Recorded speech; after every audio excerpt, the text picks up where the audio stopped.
But even Paul had some thorns in the side. You see that Paul tells us that he was buffeted, and that word buffeted means that he was beaten. He was brought under punishment and cruel treatment. And you know something? The Bible wants us to know that no matter what they do to you, you need to remember no weapon formed against you shall prosper. When you think that people have talked about you and ridiculed you and called you everything except the child of the king, you just stand still and see the salvation of the Lord. You need to know that the battle is not yours, but it is the Lord. You need to know that you can speak.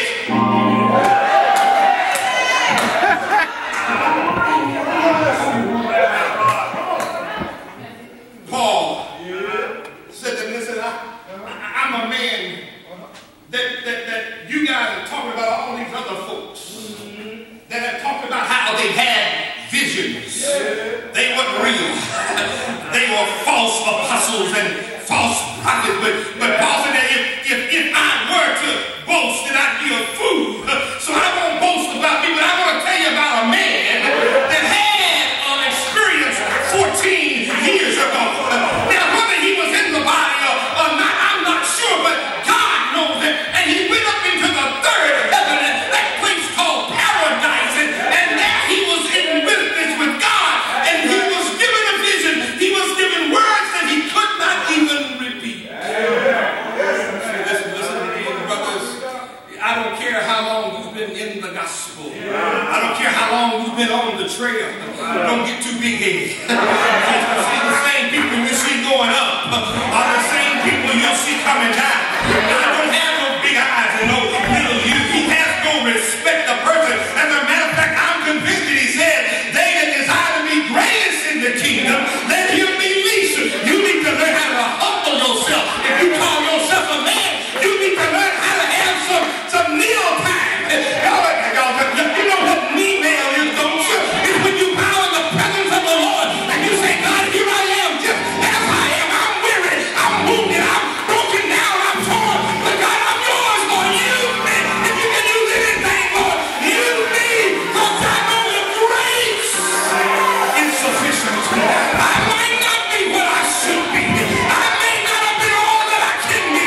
But in Christ Jesus, I'm more than a conqueror. I'm the head and not the tail. Can nobody do me like Jesus?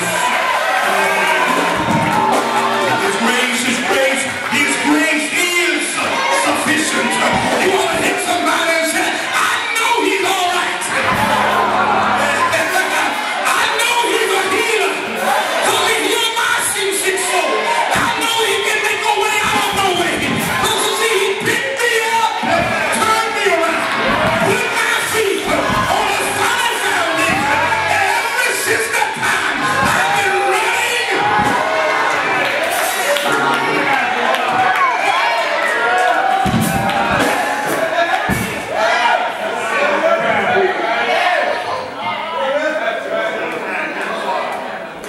Men, the enemy wants you to give up. But you need to tell him, ain't no quit in me. You got to get like Job said, though you slay me, yet shall I trust in the Lord. Lord have mercy. Y'all ain't hearing me. I need to sit down. I'm almost through. His grace is sufficient. Paul, who followed in the spirit of Jesus Christ, Paul said, I went to him 3 times.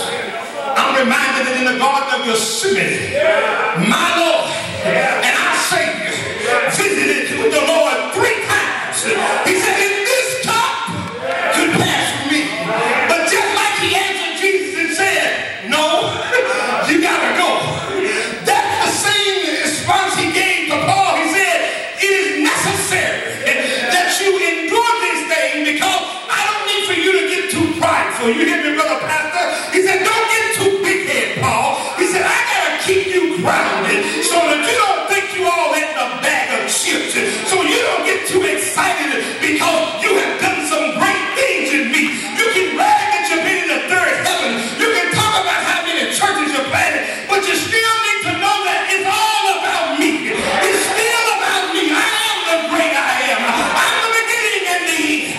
I'm the first and the last. I'm set up from everlasting to everlasting. He said, none will come before me. None will come behind me. I'm the one that speaks that is good. I am the ever so I ever.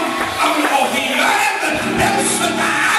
I'm the Prince of Peace. I'm the lily of the valley. I'm the bright of the morning star. I'm the wheel in the middle of the wheel. Alpha and Omega. I am El Shaddai Elohim, the Prince of Peace, the bright of the morning star. He said, listen, without my grace, you can't make it.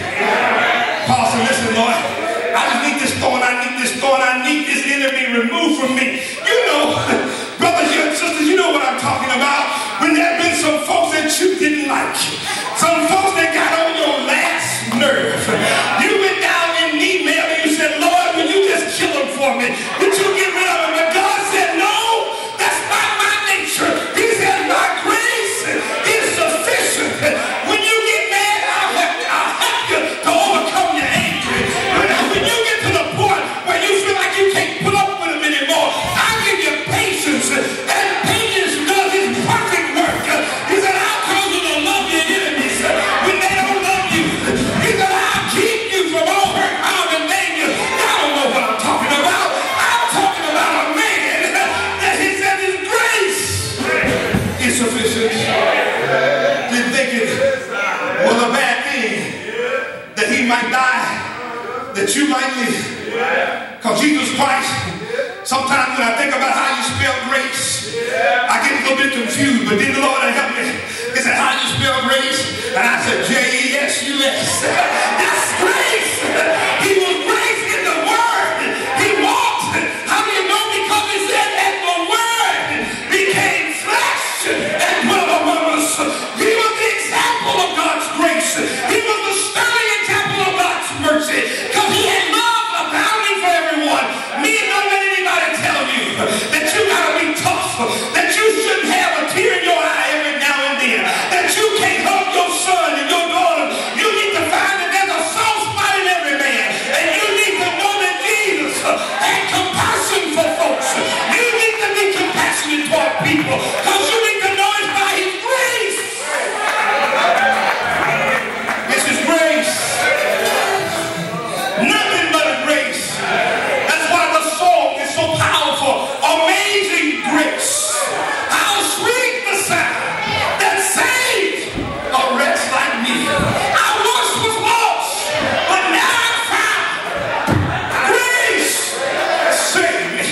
Grace delivered me. Grace healed me. Grace brought me from a mighty long way. I don't know about you, but if Jesus had not called my name, if he had told me, I paid it all just for you. So all you got to do is receive my grace. How do you do that, Pastor? If you believe in your heart that Jesus Christ is the Son of God, that he died